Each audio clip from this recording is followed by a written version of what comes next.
Bien, pues nuestra sección expositiva en la mañana de hoy se encuentra en Lucas 22, del 21 al 38, y he titulado este mensaje, Un grupo de pecadores salvados por gracia. ¿Ya? Vamos a estar hablando de los 12 discípulos, pero también podemos estar hablando de nosotros que estamos aquí presentes hoy, que somos incluso menos que los 12 discípulos, pero más o menos igual de pecadores, diría. Bien, nuestro texto áureo va a estar en 1 Corintios 6, 9 al 11, y leemos: ¿O no sabéis que los injustos no heredarán el reino de Dios? No os dejéis engañar, ni los inmorales, ni los idólatras, ni los adúlteros, ni los afeminados, ni los homosexuales, ni los ladrones, ni los avaros, ni los borrachos, ni los difamadores, ni los estafadores heredarán el reino de Dios. Ahora escucha lo que dice el texto. Y esto erais algunos de vosotros. ¿Sí? Algunos de vosotros eran esto. Y dice Pablo, pero, el pero es muy importante, pero fuisteis lavados, pero fuisteis santificados, pero fuisteis justificados en el nombre del Señor Jesucristo y en el Espíritu de nuestro Dios. Damos gracias, Señor, en esta mañana porque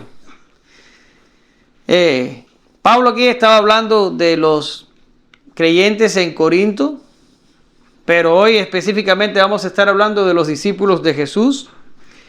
Pero también nos identificamos nosotros hoy, 2000 años después de la revelación, con estas palabras. Algunos de nosotros practicaban algunos de estos pecados y peores, pero por tu gracia, tú miraste en el hoyo de desesperación, pecado y pudrición que estábamos y bajaste allí y nos sacaste de allí. Por lo cual estamos agradecidos. No nos va a alcanzar la eternidad para darte gracias por habernos rescatado de nuestra pasada manera de vivir. Pero entendemos que no es por nuestra capacidad, no es por nuestra fuerza, sino por tu absoluta gracia, Señor, por tu misericordia, por tu amor, porque así, Señor, te agradó. Ayúdanos hoy a entender tu gracia, ayúdanos hoy a entender cuán grandes cosas has hecho para salvarte un pueblo para ti, del cual nosotros ahora hemos venido a ser partícipes. Bendice tu palabra, permítenos crecer por medio de ella. En el nombre de Jesús oramos, te damos gracias. Amén. Gracias, Señor. Bien. En nuestra última domingo estuvimos hablando acerca de la institución de la Cena del Señor. Ese maravilloso momento donde para siempre cambió Jesús el altar por la mesa, ¿sí? Hasta el momento en el templo había habido un altar donde se hacían sacrificios de animales para cubrir el pecado. Pero ya el Cordero de Dios fue ofrecido y el Cordero de Dios, que es Jesús, quita el pecado del mundo. Por tanto, ya no nos hace falta un altar en la iglesia. Lo que tenemos ahora es una mesa de la conmemoración, una mesa del recordatorio. Y lo más vital e importante que vimos del sacramento la vez pasada es que el sacramento es atemporal y nos conecta con el pasado, con el presente y con el futuro. Y vimos que nos conecta con el pasado porque nos recuerda el sacrificio de Cristo, pero nos recuerda la vida pasada de la cual por su gracia Él nos sacó. Nos hace mirar al presente donde tenemos comunión con Cristo por medio del Espíritu Santo durante la cena, y nos hace mirar al futuro de donde esperamos al Salvador que va a venir por nosotros y nos va a llevar para siempre con Él. Estas tres cosas suceden cuando comulgamos en la cena.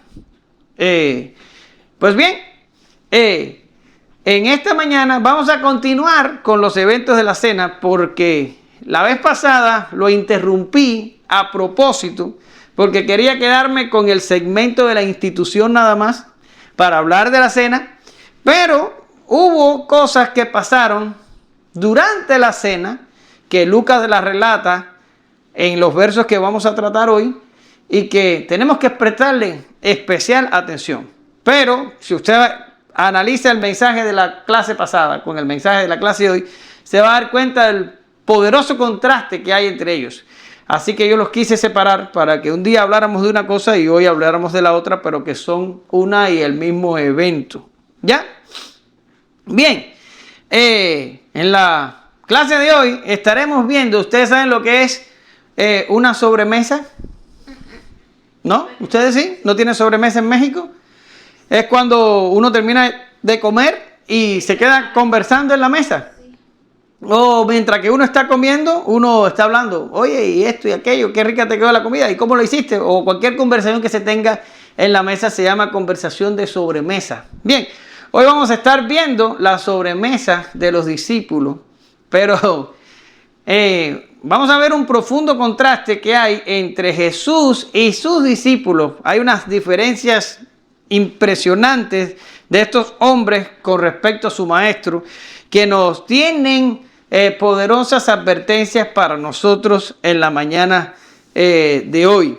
La clase como tal ratificará el carácter intuitivo del reino, del cual ya hemos hablado antes, y nos aseguraremos una vez más que si somos salvos o si perseveramos en la gracia, esto solo sucede porque Dios cuida de nosotros y no porque nosotros tuviéramos en alguna manera la fuerza de lograrlo. Dicho esto, nos vamos con 4 encabezados, porque vamos a estar hablando hoy de 4 tipos de discípulos que habían en la mesa con Jesús. Escucha esto, 4 tipos de discípulos que habían en la mesa con Jesús. Y vamos a estar viendo el traidor del 21 al 23, el usurpador del 24 al 30, el negador del 31 al 34 y el violento del 35 al 38. Estaba más surtida la mesa del Señor que la ensalada que vamos a comer hoy en el almuerzo. Había de todo. Impresionante. Un traidor, un usurpador, un negador y un violento. Dime. ¿Qué significa usurpador? Es una persona que toma el lugar que no le pertenece. Ajá. ¿Sí? Un traidor, un usurpador, un negador y un violento. Nos vamos, Eyele. Mas he aquí, la mano del que me entrega está conmigo en la mesa, porque en verdad el Hijo del Hombre va según se ha determinado. Pero ay de que aquel hombre por quien él es entregado. Entonces ellos comenzaron a discutir entre sí quién de ellos sería el que iba a hacer esto. ¿Qué ibas a decir? No, yo iba a pedir que si leía el texto con trabajo. Bueno, ya Eyele lo leyó. Bien. Gracias, Eyele. La mano del que me entrega. Los otros sinópticos ponen esta identificación de Jesús acerca del traidor. Lo ponen antes de la institución de la cena. Incluso se ha dado por los años una discusión porque hay algunos comentaristas, hay algunos maestros bíblicos, algunos teólogos que piensan que Judas ya no estaba cuando la cena fue instituida. ¿Se acuerdan que estuvimos hablando la vez pasada de eventos que Juan relata que sucedieron en la cena? Y estuvimos hablando del bocado mojado, ¿se acuerdan? Y estuvimos diciendo de que el bocado mojado es el bocado de distinción que se le daba a la persona más distinguida del banquete. Y Jesús se lo dio a Judas, que era el traidor. En un último acto de gracia para Judas, invitándolo a reconsiderar las acciones que tenía propuestas. Ahora, vimos esto, pero muchos creen que una vez que Judas tomó este bocado, él salió. De hecho, Juan lo dice así, él salió y se fue. Y después de esto sucede la cena. En Lucas lo vemos al revés. En Lucas vemos que todo esto sucede después de la institución de la cena. En realidad, en mi opinión, esto carece de importancia. No importa si Judas tomó o no la cena. Hay algunos que quieren preservar la institución de la cena de una presencia de una persona como Judas, pero en nuestras congregaciones nos va a pasar de que vamos a comulgar la cena, vamos a tener comunión unos con otros, pero van a haber creyentes dentro de la congregación que van a tomar la cena y que van a ser más parecidos a Judas que parecidos al resto de los discípulos. Y si a nosotros nos pasa eso actualmente, es muy probable que en la institución de las cenas también hubiera estado Judas. Esta simplemente es mi explicación, pero realmente no es importante si estuvo o no. Lo importante es que aquí el Señor está advirtiendo de que por insinuaciones de Satanás hay alguien que ha decidido entregar al Señor, que ha decidido traicionar al Señor. Ahora, como lo vimos en la clase pasada, no debemos cometer el error de pensar que nosotros somos muy diferentes a Judas. De hecho, en nosotros está la potencialidad de traicionar al Señor de la misma manera. Y cuando lleguemos, porque hoy solamente vamos a hablar de que Jesús le anticipa a Pedro que Pedro lo va a negar. Pero más adelante sí vamos a ver el hecho en sí, y posiblemente es en la próxima clase, cuando Pedro le niega. Bien, que Pedro traicionó a Jesús de una manera muy similar a la que lo traicionó Judas.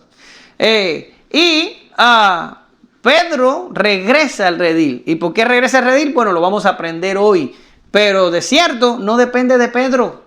No depende de Pedro.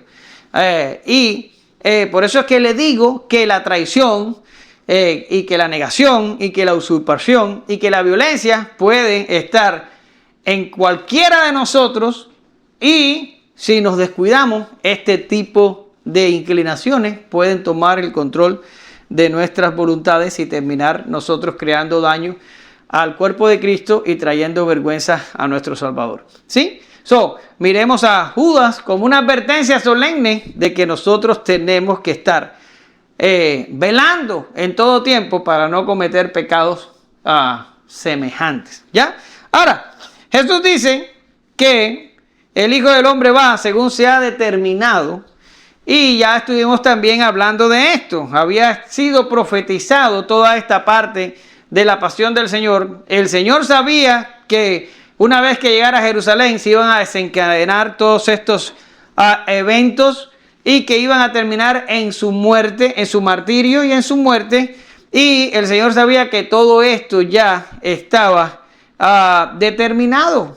Pero estuvimos también discutiendo la clase pasada, y si no fue la clase pasada, fue la antespasada, más bien yo creo que fue la antespasada, que a pesar de que hay una profecía y a pesar de que Dios decreta eventos como este, Dios no obliga a las personas a actuar, ni tampoco al diablo, obliga a las personas ni al diablo a actuar como actúan. Estos agentes morales actúan sobre la base de sus propias voluntades, actúan como agentes libres o como causas secundarias.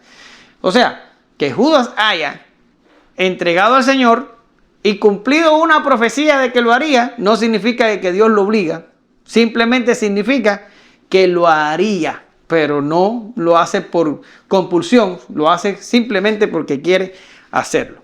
Ya está. Judas se convierte así en la... ¿Se acuerdan que les puse la ilustración? En la roca que mueve la roca grande. Hágase la idea que hay una pendiente y en la punta de la pendiente está una roca grande, pero esa roca grande tiene una pequeña roca que le sirve de calzo y no cae. Pero si usted quita la roca pequeña, la roca grande baja con fuerza que no hay quien lo pare. Bueno, pues esa roca pequeña es Judas. Judas entregó al Señor, y cuando lo entrega, todo se desencadena a partir de eso. Para cuando Judas quiso arrepentirse de lo que había hecho, ya era demasiado tarde y ya todos los demás eventos estaban en movimiento, no se podían parar. ¿Por qué? Porque estaban determinados que así sucediera. Sin embargo, para recalcar la responsabilidad moral de Judas al hacer esto como un acto totalmente libre de su voluntad, Jesús dice: ay del hombre o ay de aquel hombre por el cual el Hijo del Hombre es entregado. Es decir, hay una responsabilidad moral sobre el pecado de Judas que lo hace absolutamente responsable de haber entregado a el dador de la vida. ¿Sí? Él tomó libremente esta decisión. Sí, el diablo se lo sugirió, el diablo lo alentó a hacerlo, pero él en último caso lo hizo. No existe tal cosa como que tú vengas y me digas, no, es que fulano me obligó. Aquí es exactamente lo que el Señor dice. Mira Juan 17:12. Cuando yo estaba con ellos, los guardaba en tu nombre, el nombre que me diste, y yo los guardé, y ninguno de ellos se perdió, excepto, ¿quién? El hijo de perdición, para que la escritura se cumpliese. ¿Por qué Judas puede ser un hijo de perdición? Porque él está absolutamente cabal al momento de tomar la decisión de traicionar al Señor. Él lo hizo porque quiso hacerlo. ¿Ya está? Ahora, nos vamos para el punto 2 y vamos a hablar del usurpador. Antes de hablar del usurpador, el Señor aquí está diciendo que Judas va a recibir castigo, va a recibir juicio por ser el hijo de perdición. Ahora, eso no significa que alguno de nosotros traicione al Señor Jesús y nosotros vamos a recibir un juicio similar. Eso no va ahí. ¿Ya está? Nosotros podemos cometer un pecado parecido al de Judas, pero si nosotros somos parte del pueblo de Dios, nosotros vamos a pasar por un periodo disciplinario, por un periodo de renovación, pero a la larga, como hijos pródigos, regresaremos al redil y el Señor nos perdonará. Los creyentes pueden cometer actos horribles, pero si son creyentes, si son hijos, si son escogidos, al final Dios trata con ellos, se arrepienten y evitan como tal el juicio. ¿Qué peores cosas que las que hizo David? ¿Sí?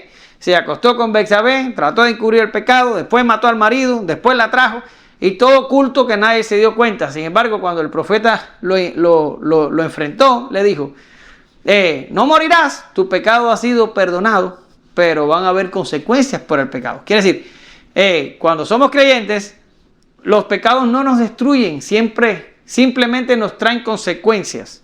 Consecuencias que nos hubiéramos podido evitar si no hubiéramos pecado. Sí, pero no nos perdemos, no nos vamos a el infierno y nos perdemos para siempre. Porque Dios hace que nos reconciliemos nuevamente con Él.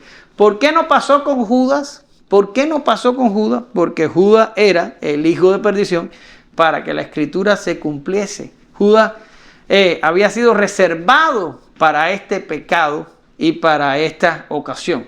¿Ya está? ¿Lo entienden?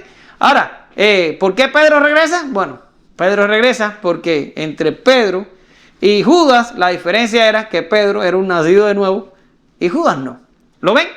Pero todo esto siempre cae en las manos de Dios. Ahora, nos vamos con el usurpador. ¿Y por qué les explico esto? Porque Judas se pierde, pero los otros tres que vamos a identificar se mantienen salvos por la gracia de Dios, porque Dios los quiere salvar. Así lo mismo con nosotros. Bien, el usurpador. ¿Quién tiene el micro? Katie, por favor. Se suscitó también entre ellos un altercado sobre cuál de ellos debería ser considerado como el mayor. Y Jesús les dijo: los reyes de los gentiles se enseñorean de ellos, y los que tienen autoridad sobre ellos son llamados bienhechores. Pero no es así con vosotros. Antes, el mayor entre vosotros hágase como el menor, y el que dirige como el que sirve. Porque, ¿cuál es mayor? ¿El que se sienta a la mesa o el que sirve? ¿No lo es el que se sienta a la mesa? Sin embargo, entre vosotros yo soy como el que sirve. Vosotros sois los que habéis permanecido conmigo en mis pruebas. Y así como mi Padre me ha otorgado un reino, yo os otorgo que comáis y bebáis a mi mesa en mi reino. Y os sentaréis en tronos juzgando a las 12 tribus de Israel. Muy bien, gracias.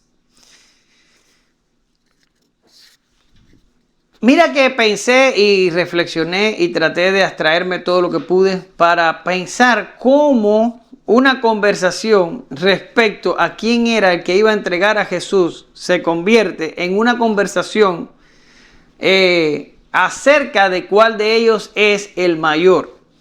Y por mucho que me esforcé por tratar de encontrar una manera de llegar de un punto A al punto B, me fue difícil hacerlo, no encontré la razón. Pero de alguna forma torcida, estos hombres empiezan discutiendo quién era el que le iba a entregar. ¿Recuerdan? La fluidez del texto nos lleva a que Jesús dice: bueno, pues uno que está conmigo sentado a la mesa es el que me va a entregar.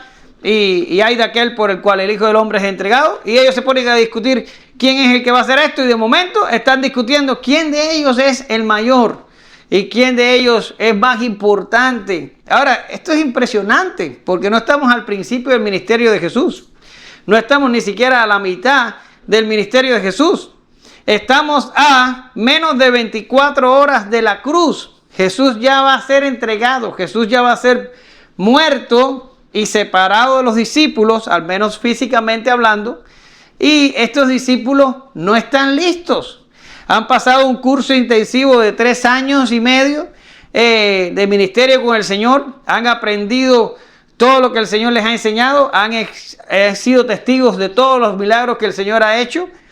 Lo acaban de ver minutos atrás, agarrar un balde de agua y una toalla y lavarle los pies. Acaban de oírle decir a él, hagan esto entre vosotros y van a ser felices si lo hacen. Por supuesto que no se estaba refiriendo literalmente al lavado de pies, sino que se estaban refiriendo al servirse unos a otros. Todo esto acaban de experimentar estos hombres con Jesús. Y en la mesa, después de la institución de la cena, que también habla de servicio y que también habla de entregarse los unos por los otros, se ponen a discutir en la cara del Señor acerca de cuál de ellos sería el mayor. Es impresionante. Es impresionante. ¿Se acuerdan cuando hablamos de que el Señor había mandado a Pedro y a Juan a preparar la cena? Y estuvimos diciendo, Pedro y Juan serían los discípulos de más influencia en el grupo.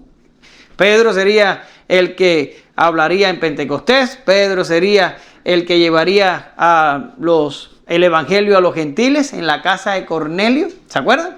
Y Pedro haría estas cosas. Y Juan era el discípulo amado. Sin embargo, Jesús los manda a ellos, que eran los más distinguidos entre el grupo, a preparar la Pascua.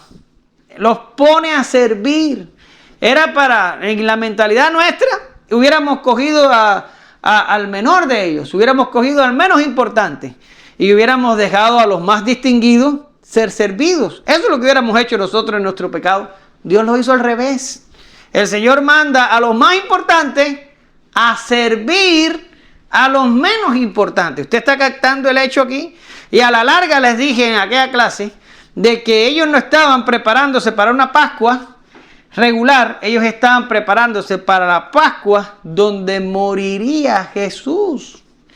Luego, ¿cuál es el mensaje supremo de la institución de la cena? ¿Y cuál es el mensaje supremo de estos pasajes que estamos aquí viendo? Servicio. Entregarse por los demás. Servir a los demás. Hacer cosas por los miembros de la comunidad de creyentes. Eso fue exactamente lo que hizo Jesús. Lo acaba de leer Katie. Le dice, yo estoy entre vosotros como el que sirve. Y era Jesús. Y esta gente se pone a discutir acerca de quién de ellos era el mayor. ¿Ustedes se dan cuenta el desenfoque de esta gente? ¿Se dan cuenta? Ahora, ustedes se acuerdan que ahorita leímos a Calvino en la Armonía de los Evangelios al principio del culto, y Calvino se asombra de la paciencia que tuvo el Señor con Judas. Y yo me asombro aún más de la paciencia que tuvo el Señor con los demás discípulos, porque ¿cómo puede ser posible que el día del examen encuentro que mis discípulos no han aprendido nada? No van a aprobar el examen. ¿Te imaginas, Katie, que el día que te aplicamos la prueba hubieras fallado en todas las preguntas y yo hubiera dicho, ¿qué hago? ¿La ahogo en el bautisterio? ¿Sí? Eso es lo que le está pasando a Jesús aquí. Los discípulos están fallando en cada uno de las preguntas del examen. Se ponen a discutir por cuál de ellos sería el mayor. Y ahí Jesús, con la paciencia que lo caracteriza, les empieza a recordar lecciones anteriores, porque ya Jesús les había hablado de eso. Y le empieza a decir, los reyes de los gentiles se enseñorean de los pueblos. Y cuando les hacen favores a los más necesitados, les llaman benefactores. En otras palabras, los reyes de este mundo agarran la autoridad para su beneficio. El pobre va a pensar que lo están haciendo para su bien, pero a la larga lo están haciendo para el bien de ellos. Es iluso pensar que los que tienen autoridad en el mundo lo hacen por el bien del pueblo. Ya, esos eran cuentos de hadas que yo creo que a estas alturas de la historia humana muy pocos puedan creerlo. ¿Sí? Como identificar qué. ¿Se está diciendo que Dios nomás está pensando en él? No, no es Dios el que nada más piensa en él. Son los reyes de la tierra los que nada más piensan en ellos. Cuando pensamos que este sí nos va a resolver el problema o aquel sí nos lo va a resolver, incluso no estamos menospreciando a nadie, pero es la historia una y cada vez. Los reyes, los presidentes, la gente con autoridad no sirven al pueblo, se sirven a sí mismos y responden a intereses muy diferentes a aquellos que la gente espera que sigan. Y Jesús le dice: entre vosotros no va a ser así. Moraleja, no pueden dirigir mi iglesia como los reyes dirigen el mundo. No pueden actuar en mi iglesia como la gente actúa en el mundo. El Señor más adelante se enfrentaría a Pilato y le diría a Pilato: mi reino no es de este mundo.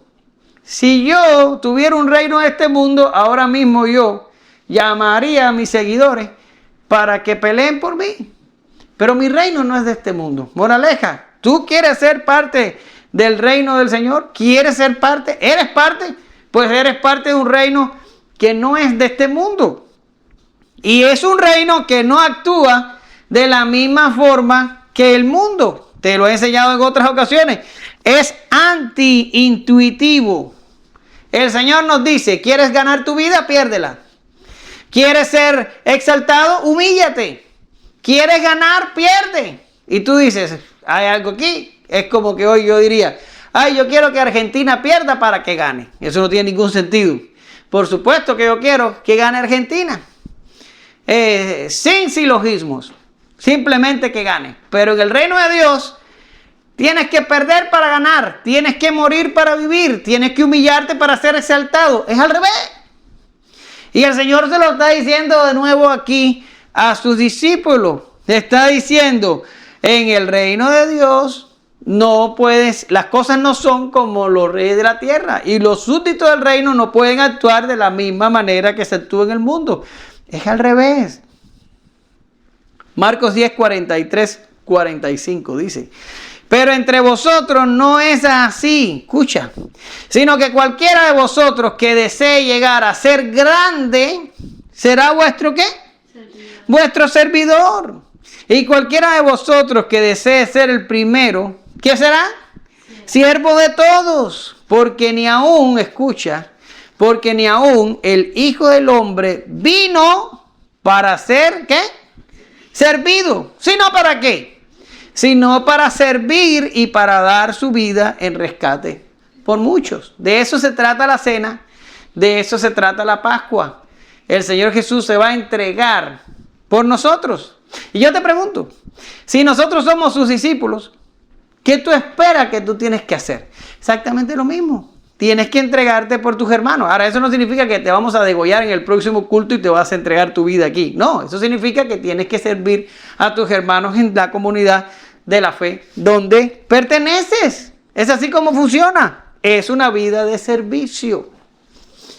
No es una vida de competencia. No es una vida de quién es el mayor o quién me sirve a mí. No, es a quién puedo servir yo. Así es como funciona.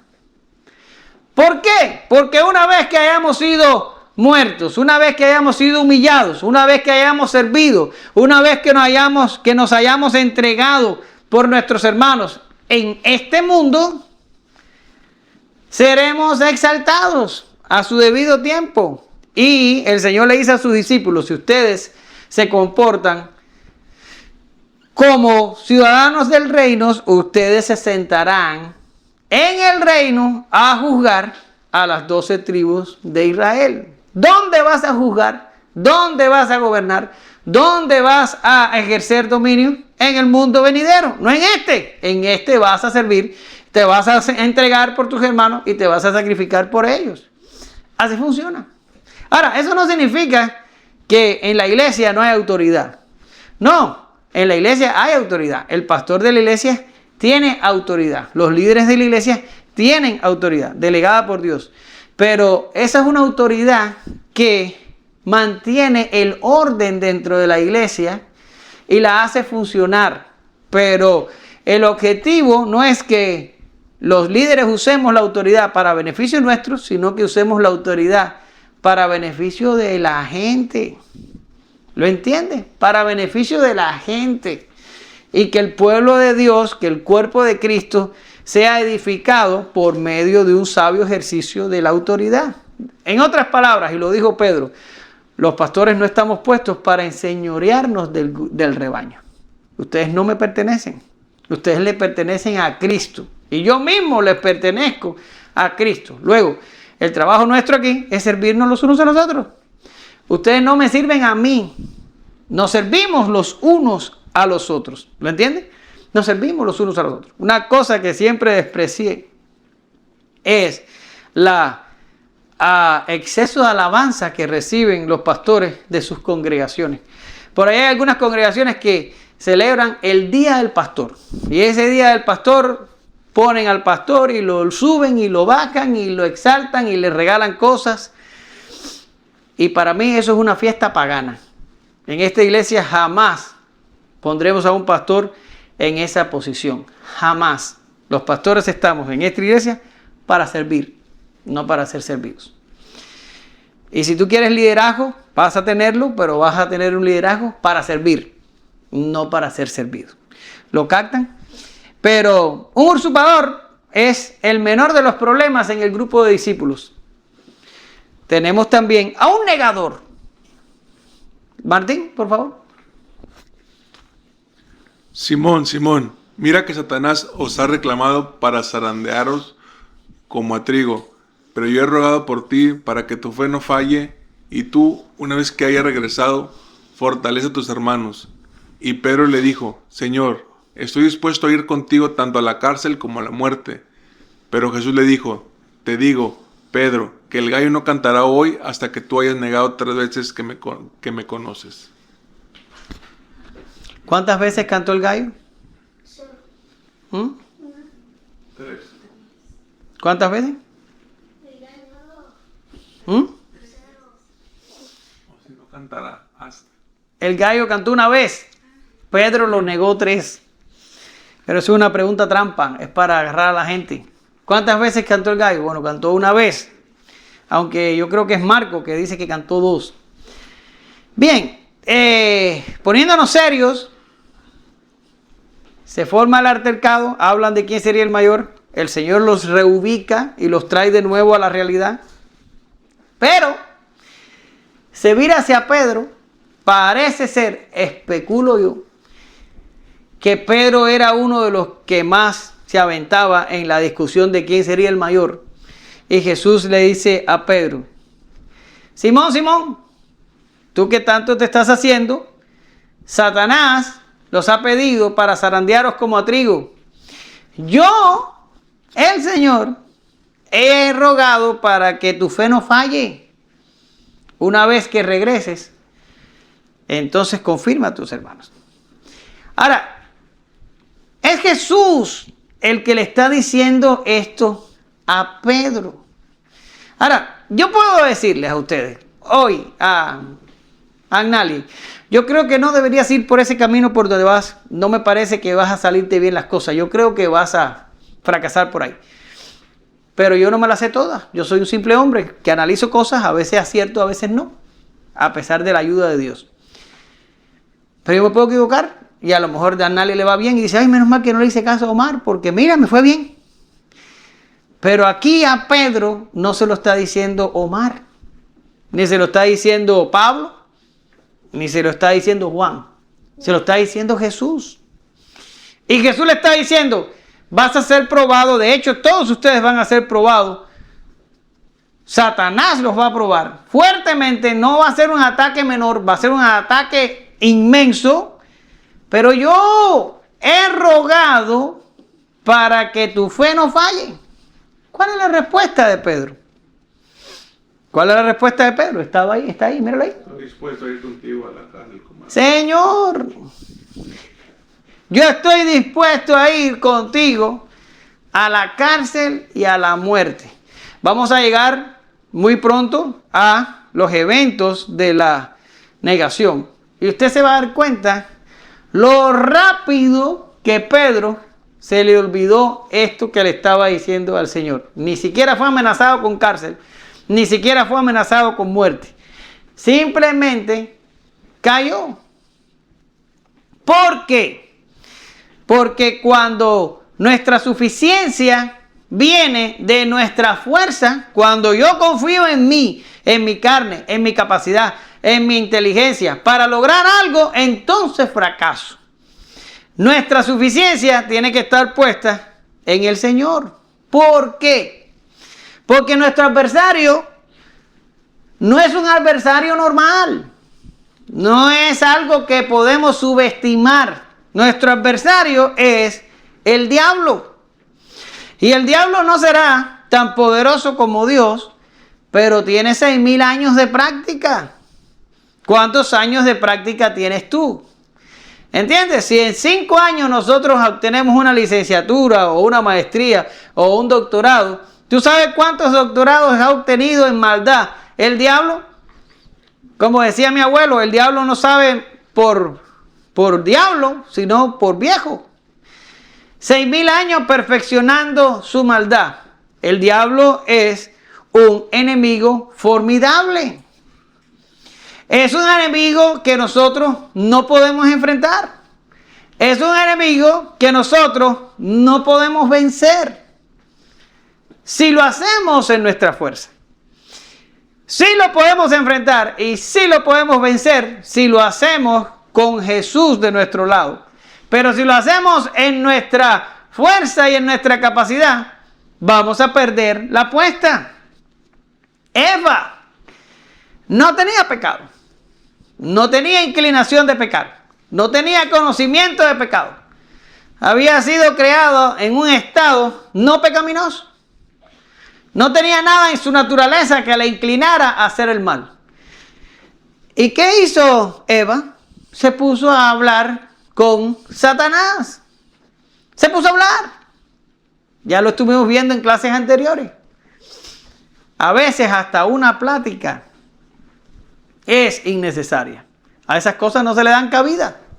Porque cuando te pones a disputar, terminas diciendo lo que dice Pedro. Oh, Señor, no importa, cárcel, muerte, lo que venga, yo lo aguanto. ¿En serio? ¿Lo aguantas? Ya lo vamos a ver en unas próximas clases. ¿Qué fue lo que le pasó a Pedro? Jesús te está diciendo, yo he rogado por ti. He sido yo el que he rogado. He sido yo el que me he ocupado de que tú sobrevivas a esa prueba. Porque tú sabes bien, Pedro, que si yo te dejo solo en esa prueba, tú vas a terminar como ¿quién? Dígalo usted. Como Judas. Esa es la diferencia entre Pedro y Judas. Judas no tenía al Señor. Pedro sí. Judas era el hijo de maldición. Él había sido escogido para eso. Había sido dejado a su suerte para que él traicionara al maestro. Pero Pedro no. Pedro tenía a Jesús de su lado diciendo, he rogado para que tu fe no falle. Todo estaba en ambos para fallar, excepto que Jesús estaba con uno de ellos. Más bien con 11 de ellos. ¿Sí?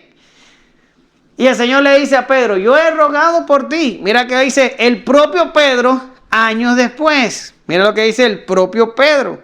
Y después de que hayáis sufrido un poco de tiempo, fíjate que no te está diciendo, no te está hablando de diversión, ni de bendiciones, ni de prosperidad. Cuando tú dices, oh, Katie se va a bautizar hoy, ¿y qué tiene Katie delante? Oh, imagínate, mucha prosperidad, mucho éxito, mucha cosa. No, Katie, mira. Y después que haya sufrido, Katie, un poco de tiempo. ¿Quién, Katie? ¿Tu fuerza? ¿Nuestra fuerza? El Dios de toda gracia, que os llamó a su gloria eterna en Cristo, Él mismo os perfeccionará, afirmará, fortalecerá y establecerá. ¿Quién es el que nos hace perseverar a nosotros? Dios. Pedro, si te enfrentas al diablo confiando en tu fuerza, te vas a llevar con una total decepción. Jesús ni siquiera podía darse el lujo de decir, voy a dejarlo que compite un poco a ver si lo logra. O a ver si aprende la lección de una buena vez. No, Jesús no tenía ya tiempo para eso. He rogado, Pedro, para que tu fe no falle. Pedro, si te dejo solo, no aguantas ni al primer round. Te vas de knockout completo. He rogado para que tu fe no falle. Pero ¿por qué Jesús hace esto? Tú me vas a decir, bueno, porque quería salvar a Pedro. Quería salvar a Pedro. Y te digo, muy bien, esa es la mitad de la respuesta. Porque no se trataba solo de salvar a Pedro, porque la respuesta de Jesús no dice, yo he rogado para que tu fe no falle y para que puedas volver con tus hermanos. No dice eso. Dice, yo he rogado para que tu fe no falle y cuando vuelvas, ¿qué dice? Fortalece a tus hermanos. No se trata de que somos salvados solamente para nuestro beneficio. No se trata de eso. Lo maravilloso de todo esto es que Dios no nos salva solo pensando en nosotros, sino pensando en el cuerpo de creyentes. Cuando Dios salva a alguien, afecta a la comunidad de creyentes para la cual esa persona va a venir a ser miembros. Quiere decir, Dios no te salva para que tú no hagas nada. Dios no te salva para que tú te sientes ahí todos los domingos y digas, qué bien, como hemos aprendido. Me gustó el tiempo que tuvimos. Qué bueno. Vi a los hermanos y la pasé bien. Dios no te salva para eso. Dios te salva para que tú formes parte de un cuerpo a la cual tú puedas aportar con tus dones y a la cual tú puedas contribuir a su edificación. Fíjate, incluso a veces siendo el protestón del grupo. En todas las iglesias normalmente hay gente estricta y gente que no entiende las bromas. ¿Entiendes lo que te quiero decir? Y hasta ese tipo de personas nos ayudan a crecer y nos ayudan a madurar. Y están los débiles que están luchando con sus pecados y sus cosas. Hasta esa gente nos ayudan a crecer. Porque tenemos que llevar sus cargas, tenemos que aconsejarlo, tenemos que alentarlo a cada paso del camino. Y en la congregación hay de todo. Y cada cual con sus flaquezas y con sus dones sirve para edificación. Con lo bueno y con lo malo. Sirves para edificación. Una de las grandes pruebas de que el Evangelio y de que la Biblia en su totalidad es inspirada por el Espíritu Santo y no por hombres, es que si Lucas hubiera escrito esto, él de su carne, para darnos una historia que pudiéramos escuchar, jamás hubiera expuesto a los discípulos sus vulnerabilidades. No los hubiera presentado como un usurpador, como un traidor, como un negador. Y ahorita vamos a estar hablando del violento. No los hubiera puesto así. Los hubiera puesto como héroes. ¿Verdad que sí? Ya ahora salió la nueva Odisea. Y pueden ir a verla al cine. Ya está en el cine desde el viernes. Y van a darse cuenta que los personajes de la película son vistos como héroes. Pero Lucas no presenta a los discípulos como héroes. Los presenta como hombres pecadores, falibles, que se equivocan, que dicen tonterías y media para adelante en una cena tan importante.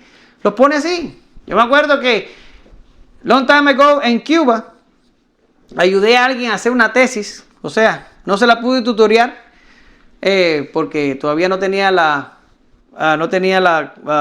cualificación para hacerlo, pero lo hice sin que pusieran mi nombre en el documento. Y esta persona estaba haciendo la historia de la iglesia de donde pertenecíamos. E hizo una investigación impresionante. Se reunió con fuentes primarias, con viejitos que todavía vivían de cuando la iglesia fue fundada. Y se enteró de una buena cantidad de información histórica de cómo habían sido los inicios de la iglesia. Pero, ¿adivina qué? Habían historias buenas y habían historias malas. Habían momentos de celebrar, pero habían momentos oscuros de pecados, de errores y de cosas que se cometieron. Yo le recomendé que la historia es la historia, que lo pusiera todo, pero ella no. Ella dijo, no, yo solamente voy a poner lo bueno. Y le dije, si haces una historia que nada más tiene lo bueno, eso es una historia que la mitad es cierta y la otra mitad no lo es. Pon la historia como es, pon la investigación completa en su totalidad, pero no lo hizo así. Nada más lo hizo con lo bueno. ¿Ya está? Pero aquí Lucas no lo hace así. ¿Por qué? Porque la idea de Dios no es endulzarnos el oído y de que veamos a Pedro y a Juan y a los demás como héroes, como gente inalcanzable, como, oh, qué maravilla de gente. No, Dios quiere que veamos a esta gente como lo que son. ¿Y qué eran? Pecadores, salvados por la gracia de Dios. ¿Y qué somos nosotros? Pecadores, salvados por la gracia de Dios. ¿Y qué hicieron ellos? Confiar en Cristo para permanecer. ¿Y qué tenemos que hacer nosotros? Confiar en Cristo si queremos permanecer. ¿Y qué pasa cuando te quieres apoyar en tus fuerzas y en tu capacidad para enfrentar al diablo? El Señor te dice, hijo, no es por ahí. No es por ahí. Y tú dirías, bueno, pues qué malo tiene que Pedro diga que quiere sufrir cárcel y muerte por el Señor. Eso es bueno. Y bueno, sí, claro, es bueno. Pero si lo hace en su fuerza, no lo va a poder hacer. No es realístico. Tiene que necesitar la ayuda de Jesús. Y Jesús le dice, Pedro, si vas por ese camino en el que tú te sientes fuerte y bueno, te digo que el gallo no va a cantar hasta que tú me hayas negado 3 veces. ¿Cuándo cantan los gallos? Por la madrugada, rompiendo la mañana, saliendo el sol, empiezan los gallos a cantar. ¿Qué le está queriendo decir Jesús? Antes que salga el sol, Pedro, ya para ese entonces, muy temprana en la mañana, ya me habrás negado 3 veces, porque no es por confiar en ti, Pedro. Tiene que ser por confiar en mí. Pero esto es una lección que la vamos a retomar en la próxima clase. Vámonos con el violento.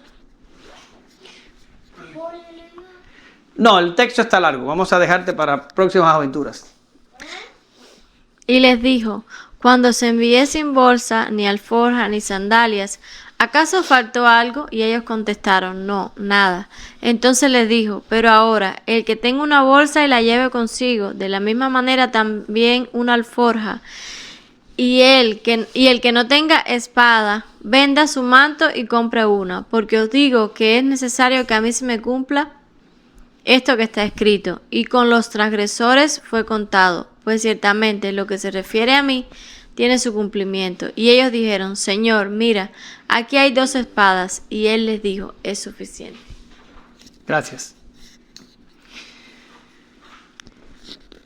El último personaje que nos falta es el violento. Y tú vas a decir, ¿cómo sabes que hay un violento en el grupo? Porque cuando el Señor refiere a las espadas, ya vienen y le dicen, Señor, aquí hay 2 espadas. Tenemos 2 espadas. ¿Cuál es la moraleja?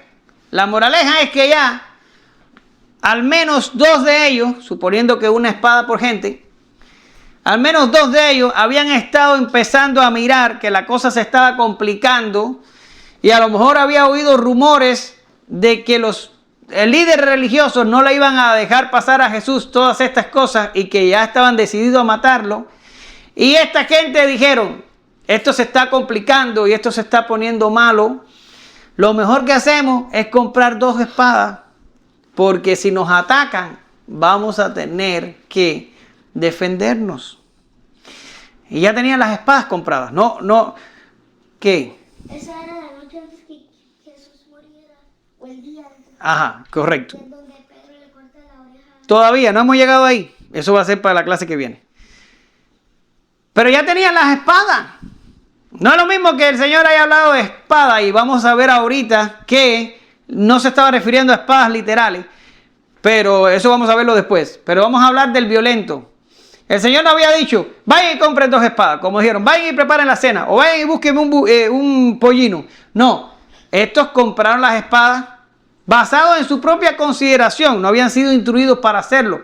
Dijeron, esto se está complicando, esto se está poniendo malo, es mejor que tengamos 2 espadas, ¿verdad? ¿Conoces a este tipo de personas que dice, es mejor tener un plan de respaldo, es mejor tener un plan B en caso que la A no funcione? Es mejor que tengamos algo que nos respalde, ¿sí? Por si acaso. ¿No conoce usted a esa gente que tiene el retiro del IRS y tiene un retiro, un IRA o un 401k y también se compra otro retiro y están trabajando para pagar 3 y 4 retiros y trabajando un día se mueren? Se mueren. Y como dice el texto, y lo que has guardado, ¿para quién será? El plan A, el plan B, el plan C, el plan D. La gente llaman por ahí, no, es que yo soy precavido, es que me gusta pensar en todo. Tenemos que tener nosotros cuidado los creyentes cuando el pensar en todo se convierte en incredulidad o en falta de confianza o en desconocimiento de que Dios, nuestro Dios, controla todas las cosas para nuestro bien. Cuando el mal va a llegarnos, nos va a llegar y nosotros no lo vamos a poder evitar ni ralentizar, porque ya ese mal ha sido determinado para nuestro bien. Pero aquí tenemos al violento, al tipo que dice, no hombre, si nos vienen a atacar, si vienen a buscar a Jesús, aquí vamos a tener aunque sea 2 espadas para defendernos.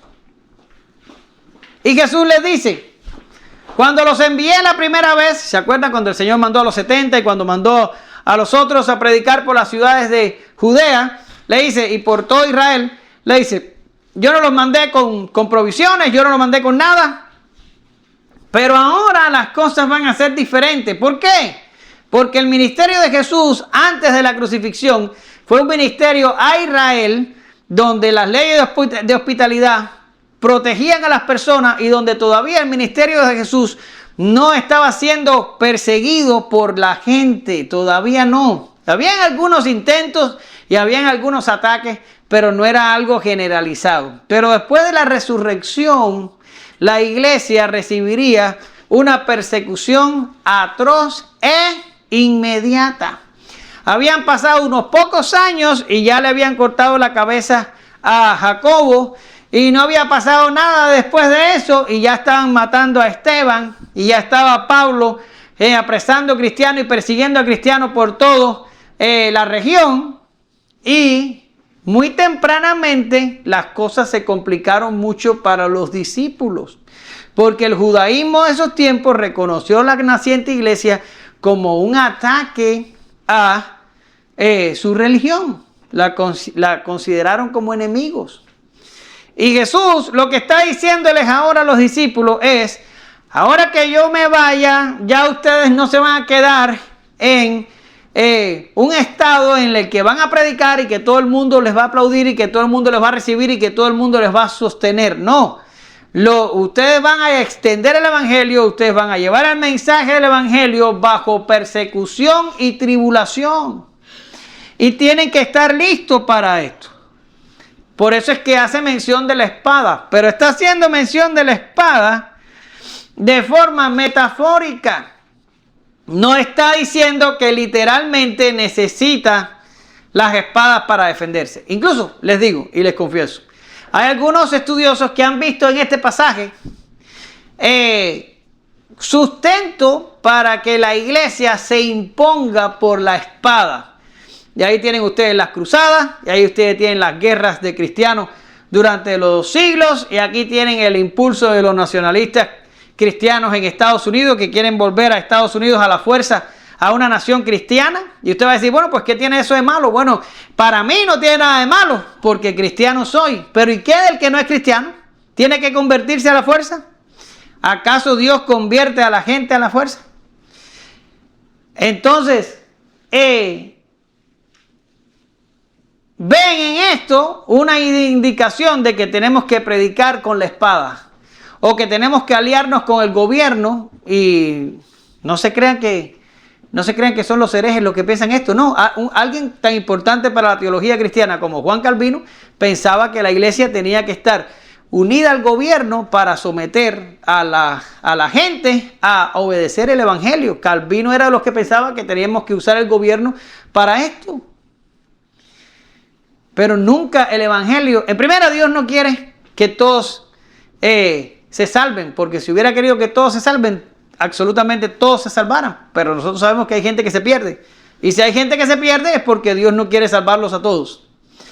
Y si Dios no ha decidido salvarlos a todos, ¿quiénes somos nosotros para imponerle el evangelio a los que no quieren creer? El evangelio es para los que creen, no para los que no quieren creer. No podemos agarrar, salir a los vecinos y traerlos a obligados el próximo domingo para llenar la casa. Tiene que ser el que quiere creer. No es obligado la cosa. ¿Sí? ¿Y por qué sabemos que el Señor está haciendo esto aquí metafóricamente? Bueno, porque si nosotros vamos, por ejemplo, a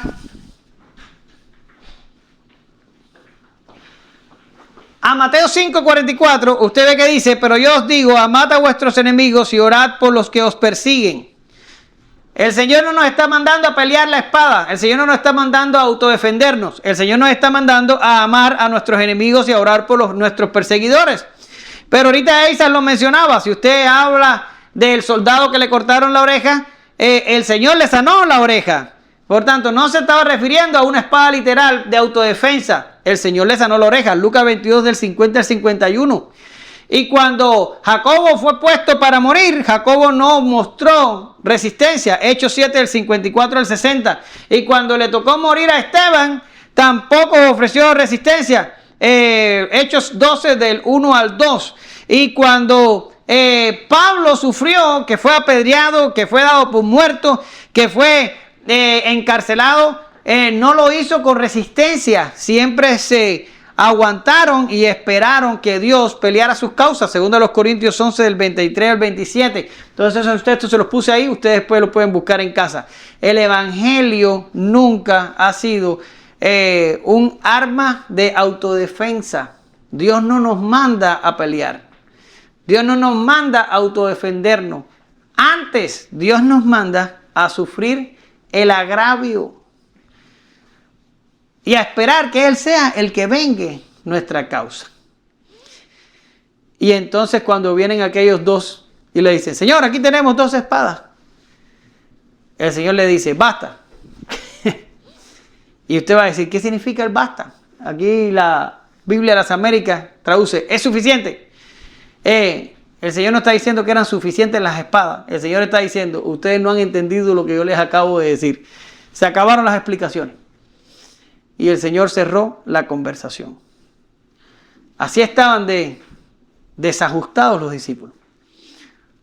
Unas pocas horas antes de que el Señor de la gloria fuera entregado. ¿Sí? Concluyo.